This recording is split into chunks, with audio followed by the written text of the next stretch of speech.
बिस्मिल्लाहिर्रहमानिर्रहीम। बाज़ औक़ात नमाज़ी नमाज़ पढ़ रहा होता है ना, तो उसको पेशाब पखाना या री की शिद्दत होती है और वो इसी हालत के अंदर नमाज़ पढ़ता रहता है और उसकी कोशिश ये होती है कि नमाज़ पढ़ कर वाशरूम कर लूँगा, पेशाब वगैरह कर लूँगा। तो ये बात याद रखें कि इस हालत के अंदर कि जबकि आपको पेशाब की, पखाने की या री की शिद्दत है, इसी हालत में अगर आप नमाज़ अदा करेंगे तो ये आपका नमाज़ अदा करना मकरूह तहरीमी होगा और नमाज वाजिबुल इआदा हो जाएगी। नमाज की हालत के अंदर हवा वगैरह की शिद्दत या पखाना या पेशाब की शिद्दत की सूरत ये होती है कि आप नमाज पढ़ रहे हैं और नमाज के दौरान ही आपको बार बार उस चीज़ की तरफ ख्याल जा रहा है, पेशाब की तरफ ख्याल जा रहा है या पखाने की तरफ या हवा के खारिज करने की तरफ ख्याल जा रहा है और आप यही सोच रहे हैं कि मैं नमाज़ पढ़ लूँ तो वाशरूम कर लूँगा, वाशरूम चला जाऊँगा, तो ये समझ लें कि आपको इस चीज़ की शिद्दत है और इस तरह नमाज पढ़ना ये मकरूह तहरीमी होता है।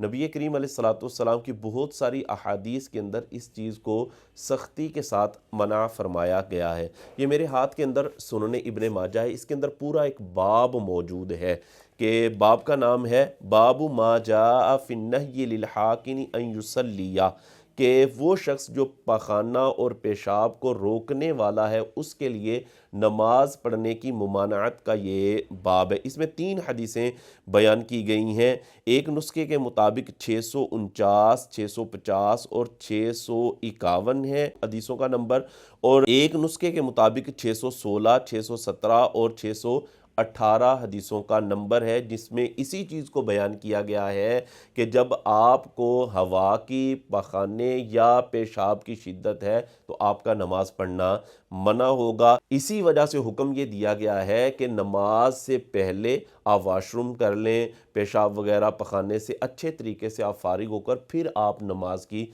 अदायगी करेंगे।